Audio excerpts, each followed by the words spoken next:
Great Convergence, how AI, blockchain, and quantum computing are going to power and govern the agentic future.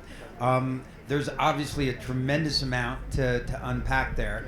At a very high level, I think we see AI as bringing the intelligence, Web3 as bringing, trust, audit, and value, and quantum is just going to accelerate everything. But obviously, there are a lot of new possibilities, a lot of new risks. That's what we're going to touch on in the panel today. But as we start, why don't you each quickly introduce yourself, and then how do you do you have a construct for thinking about all this change that's going on so rapidly? Okay. So thank you very much. Pleasure to be here again this year. I was with the Abraham House last year when we announced a digital identity project that actually took a lot of international visibility. So I am the founder of two companies. One is WiseKey, which is a Swiss company, and another one is SealSQ, which is a French company. Both they are listed on the NASDAQ, unicorns. And by the way, this is one example that in Europe we can also make unicorns, and it's not only in America. Who knew? And actually, we maybe just to touch a point there, I think the web was invented in Switzerland, in Geneva, where I used to work. I was the chief security officer of the UN. Semiconductors are French innovation in France, so a lot of the innovation is European innovation. The problem we have in Europe is that we don't know how to scale companies. There's only that. There's not enough scale money to bring companies to the next level. Otherwise, don't worry about us. We know how to take care of ourselves. Back to the point. So the companies I run, they are solving basically a fundamental problem on the internet, which is the identity layer. So the web, I don't know if you guys know, I was with Tim Berners-Lee when the web was invented in Geneva. I was the chief security officer, and I used to run the Node I'm Zero. sorry, at where? At CERN? CERN, yeah. Okay, I've heard of them. Yeah, exactly. And the United Nations and CERN shares the same data centers in Geneva, and we were the first Node Zero. It's still there, by the way. So at that time, we realized that one of the things missing was digital identity. The web doesn't know what an identity is. What year are we talking? We are talking 33 years ago. So at that time, it was easy to extrapolate and say, okay, if the web doesn't understand what an identity is, what is going to happen the day that AI, blockchain, quantum technology will scale up and convert that into a monster? The monster will still be unable to identify a digital identity. So this has been aggravated by the Internet of Things, as we are loading now 7 trillion objects to the Internet, to the same Internet that was not designed to run that. So the companies I run, and that's where I've been so successful, and Jonathan is running one of them, which is also SealCoin. They are companies that they are creating a transactional mechanism on the internet where identity is recognized as a binding identity. In Switzerland, we can do a lot of things. We can vote online with a digital identity. Imagine being voting online in the United States. That would change a lot of things, right? We are able to use our digital identity because the digital identity belongs to the person. So it doesn't belong to the platform. It doesn't belong to Facebook or Twitter or X, whatever. So in that model, if you control the digital identity, then you can converge all the technology around the digital identity, because everything is an identity, including AI. AI without a digital identity basically has absolutely zero meaning, because the best quality data that you have, which is required to train AI, requires a digital identity, the PII, right? So anyway, I'll let Jonathan to expand a bit more, and maybe we can circulate around. Thank you, Carlos. So indeed, I'm running SealCoin, and SealCoin is, I think, the best example we have within the company on how to converge those very different tech stacks. Starting from the silicon level, where we have the semiconductors integrating already quantum-resistant algorithms, and that's a first very strong layer. And the role of the semiconductors are secure elements that keep secrets. And the best secrets we know in the blockchain environment is not really an identity, but can be served as an identity, is your wallet identity. And your wallet is nothing else but... Isn't that today the main way that identity is... Indeed. Yeah. So, and this is why this convergence is possible. It's just because we use the same primitive PKI services. You have a public and a private key infrastructure, okay?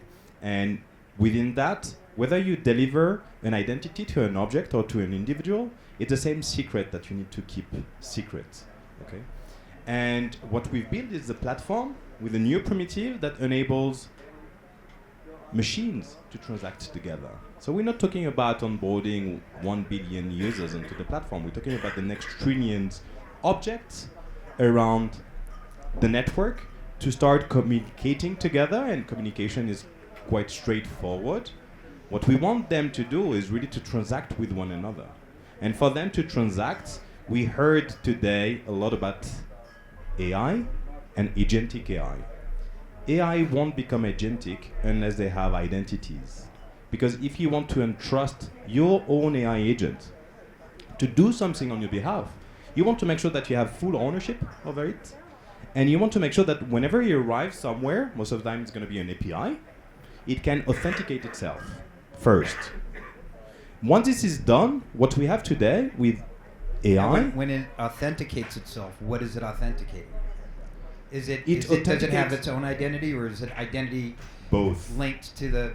Both. It's identity of this specific AI agent and proof of ownership, so accountability, to whom these AI agents belong to. Okay? So we are solving both of these issues. But if you want AI agents to become agentic and therefore autonomous, they need to be able to transact. It's not enough that it helps you to take a good decision. It needs to take it. And if you want it to take it, they need to authenticate themselves, make sure that you have accountability, and they need to be able to transact. And it's all embedded because they already have access to your wallet. And there is where the next few $1 trillion companies will be created, because everybody should be taking notes. We are moving. We are in the path towards. We are in the situation where I've been in Davos for 27 years now. This is my 27th time here, and I have been seeing this cycle of talking about blockchain. Everybody excited, talking about. What year was the best? Actually, the best year was maybe this year, because I think we have a very serious problem to solve.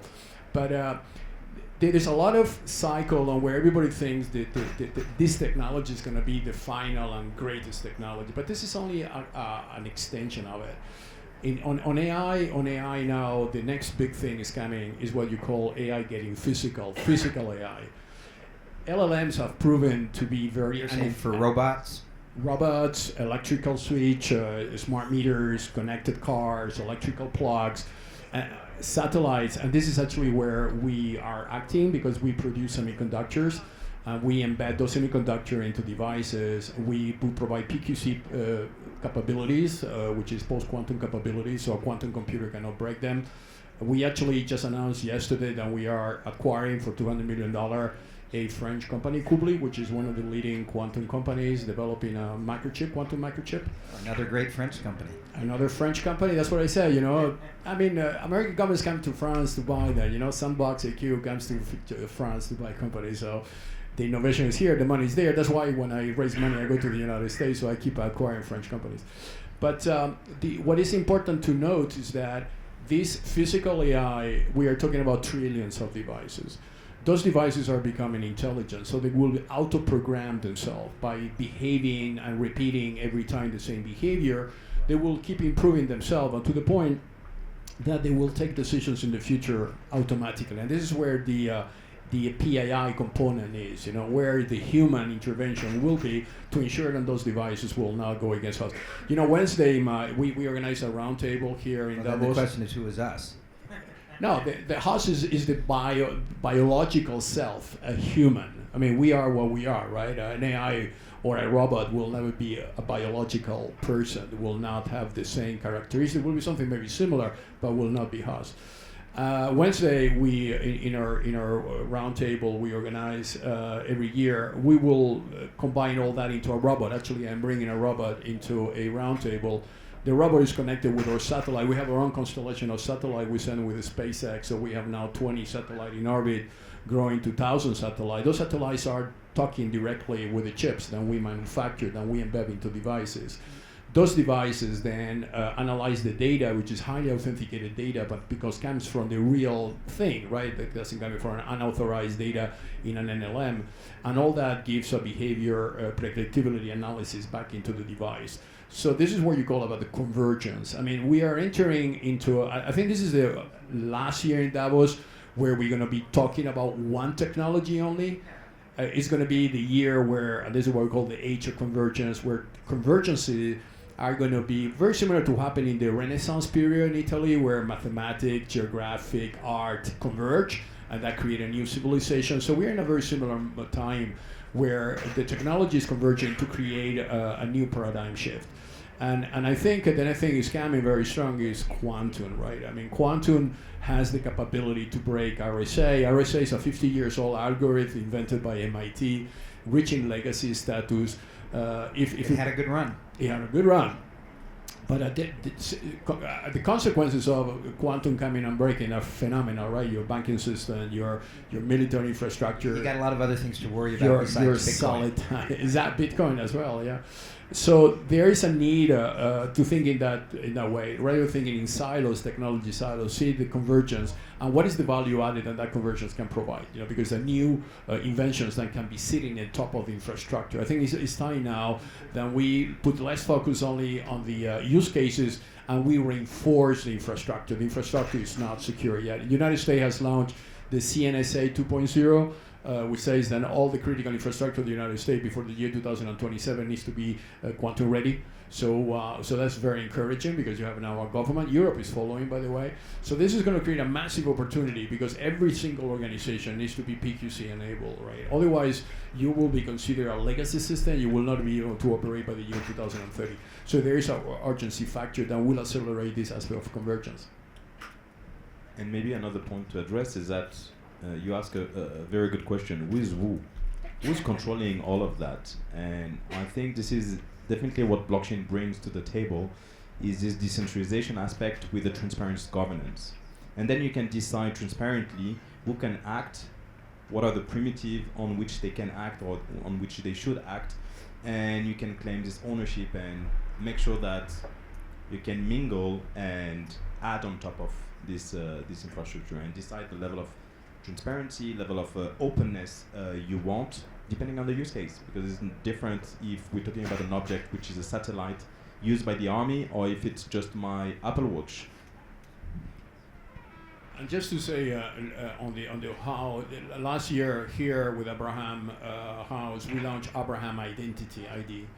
So the thinking process was that a digital identity is not your password, it's not your driver's license, it's not your social security number. It is actually you as a human, you're entitled to a digital identity that belongs to you under your consent, which is not the case now because digital identities are owned by the platforms with their consent. So if you or the government. Or the government, or both, on behalf of. So the model of having a digital identity as a birth certificate on the net, the day that you decide to get digital, you get your birth certificate, but that birth certificate is yours. That creates unprecedented possibility to solve many of the sustainable goals of the United Nations, such as reducing poverty, even cancel poverty. Why? Because a consent, you can monetize a consent. And that's what you can do through the blockchain. You can tokenize the blockchain. So if you want to have something about my digital identity because you want to data mine a aspect of my life without disclosing who I am, but maybe I let you know that, I don't know, I like movies or like soccer or whatever, that part is something that I can make money as well with you if you're the platform, I am the person. So this is where we are moving towards a consent business model. Do you think there it's will possible. be it's certainly possible. There's no I came doubt from about India. that. Do you think there's actually meaningful money for people in it? Oh yeah, for sure. I came from India. I was last week in India. I was with Aadhaar project, 1.6 billion identities.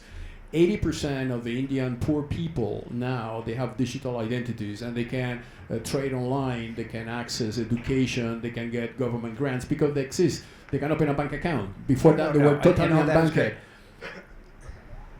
But maybe one side of your question is what is monetization of this data? And monetization, most of the time, people tend to think that it's only about cash. It's also about services that you can exchange. And when you have an open network, it's a great point. Such such big as all those devices and agent and individuals, you can start actually exchanging much more than just cash, which is critical for whenever you go to India or to many places. And the monetization is there, and you just if you break the markup of Facebook and divide it by the number of users, you will get something like $700 per year. That's what one user worth. No. It does. With advertising capability, concern the markup. I didn't say revenue. I said markup. I'm sorry. The market cap. The market cap. Yeah. Yes. Okay. Yeah. So you divide it. So that means that monetization of identity has a huge value if you know how to give it back again to the person, right? Yeah, no, that's very fair. When you've mentioned decentralization, how much of this is decentralized? When you talk about identity, is it critical that identity be decentralized? Absolutely. There are two aspects of identity. One is the trust delegation, so you need some trusted organization to issue the identity, otherwise anyone can do it, right? And that's it. Would you trust WorldCoin? No. Okay. No, because WorldCoin, who trusts WorldCoin? Yeah, and that's the problem with trust. You have to go to the genesis of trust in order to trust something, right? And the problem with all these solutions, that there are industrial solutions, technology solutions, that they auto-call themselves a trusted party. But third trusted parties are very well defined on PKI. That needs to be a trust body that has no benefit whatsoever on the trust accreditation process, right? So, On this decentralization aspect, we don't want to choose between decentralization and centralization. It depends. The infrastructure needs to be decentralized, but when it comes to issuing an identity or recognize this identity, most of the time it's about regulators, governments, and issuers, credible issuers, to be able to issue them. So we're not choosing who should be doing what. We know what is recognized as a centralized identity or not. Sometimes it's your bank account, sometimes it's your passport, sometimes it's something else. It depends on the use case. But what we're providing is a decentralized environment where you can exchange and access those identifiers the way you need. So it's not about choosing between decentralization and centralization. It's about being able to mix both and having a transparent environment where you can have a strong governance layer. So what's happening now is that blockchain is Bitcoin, the arrival of quantum computers are arriving, which is accelerating everything, which is cryptocurrencies and also AI. We are in a situation where a quantum computer can accelerate AI towards AGI very easily because the computational capabilities are endless. The problem we are facing there is the quality of data that the world has. One of the reasons, by the way, there was a speaker saying Europe, all the people leaves and the technicians leave. The reason they do is not about regulation issues. Is that it's so difficult to obtain data in Europe. I mean, you have to go country by country, organization by organization.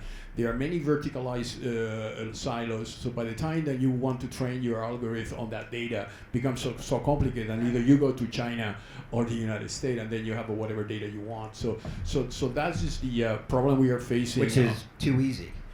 Too easy and too untrusted as well, right? Because whatever you get in, you get out, right? High quality data still is on silos.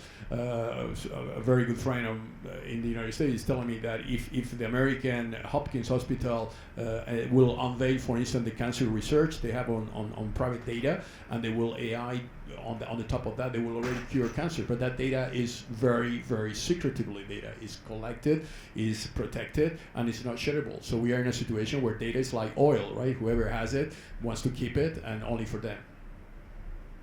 About this very aspect of data, what we're building throughout this decentralized platform is making sure that whatever data is transacting around it, no one can access it unless you're purchasing it or selling it, obviously.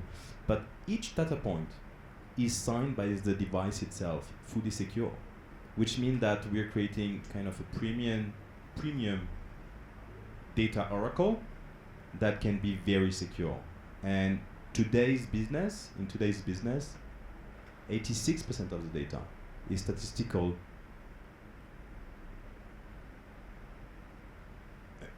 I mean, it's what we believe this data is not the actual data. Is if you clicked on a website, I will infer that you're eventually a male or a woman between this range of age and so on and so forth. So the 700 million worth of market cap of those companies is based on statistics and most of the time BS.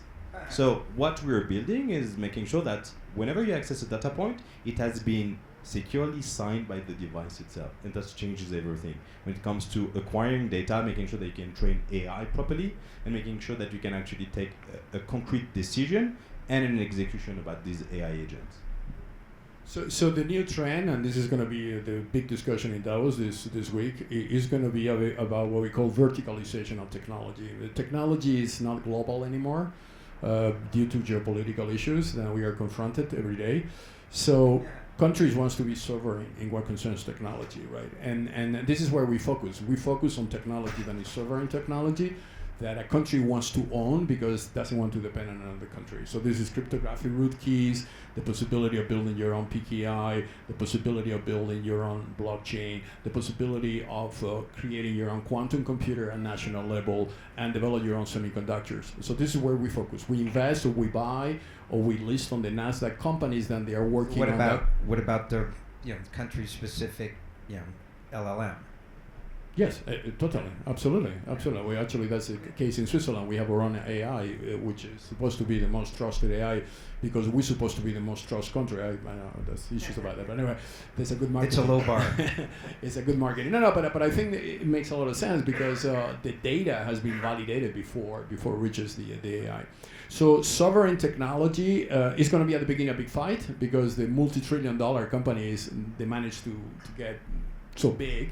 They are in contradiction. They're going to be bigger tomorrow. Not necessary. Not necessary, because sovereign technology is going to put a firewall on their expansion, because they cannot comply with the sovereign structures.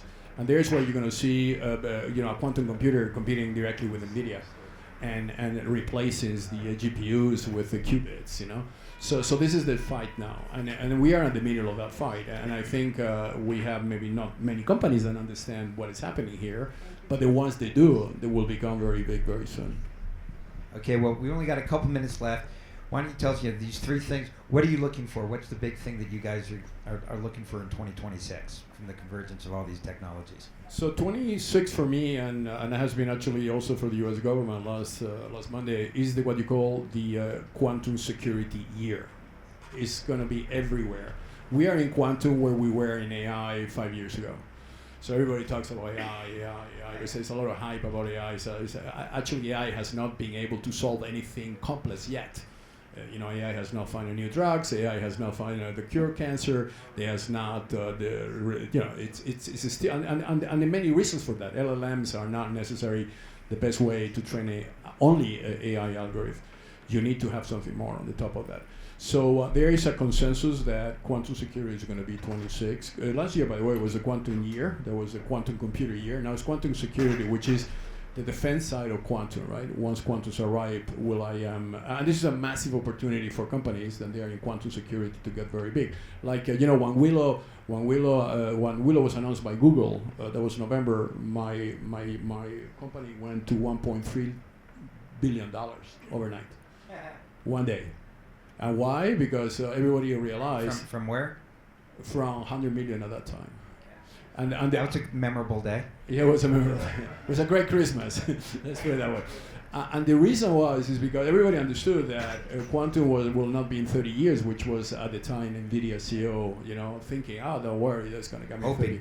Yeah, and now he's the first one investing in AI, right? In quantum. So quantum security is 26. And if you have your investors and you have a look into quantum security companies, they're a very interesting one here, especially the one I just acquired with an Kubli, which is one of the tech pioneers of the World Economic Forum. So this is the market that is going to explode. And next year in Davos is going to be all about quantum and not AI. Bet you that. My wish is that we stop talking about technology, about blockchain specifically, about quantum, about AI, and we deliver value. And I think this is exactly what's happening now, is that we're now in a network where we can actually bring this value together and deliver it. So users are very keen in trying to use it. We just need to deliver. Awesome. That was great. Just give them a big hand.